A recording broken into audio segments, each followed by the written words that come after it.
La plupart des success stories sur le continent africain et même européen évoquent toujours la période d'échec dans leurs différents narratifs. Quels sont vos conseils au vu de votre expérience, bien évidemment?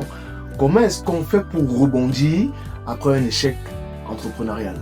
Alors oui, ça c'est une sacrée question quand même. Ouais. C'est vrai que quand on regarde les médias, on a l'impression qu'on parle beaucoup de succès.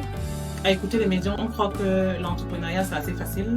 Il suffit de lancer un projet pour commencer à gagner de l'argent.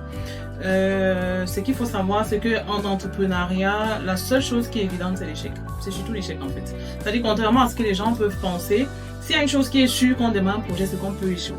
C'est-à-dire, le succès devient comme ça une exception. Et c'est seulement quand les gens auront compris ça qu'ils auront plus de courage à prendre leur projet beaucoup plus au sérieux, à ne plus trop souffrir de l'échec en fait. Déjà, pour mieux définir l'échec, il faut déjà aujourd'hui que les gens se posent les bonnes questions. C'est quoi l'échec en fait en entrepreneuriat? Parce que nous, il nous arrive ici au cabinet de recevoir des gens comme ça qui viennent vous dire « Moi, je viens parce que je viens d'échouer dans un projet, je veux savoir comment rebondir ou bien je veux changer complètement d'activité. » Mais quand on commence à travailler avec eux, on se rend bien compte qu'en fait, il ne s'agit pas d'échec. C'est des gens qui ont démarré un projet, ils se sont arrivés à un moment où ils ont connu des blocages et ils ont arrêté. Pour eux, c'était l'échec. Pour eux, c'est la fin. Donc, parce qu'ils ont rencontré un blocage dans son parcours, ça veut dire que c'est l'échec.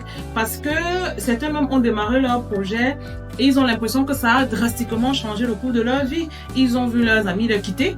Ok, donc ils se sont retrouvés seuls, ça les a isolés et du coup ils se sont dit c'est peut-être un signe que le projet là c'est pas bon pour moi parce que voilà je suis passée dedans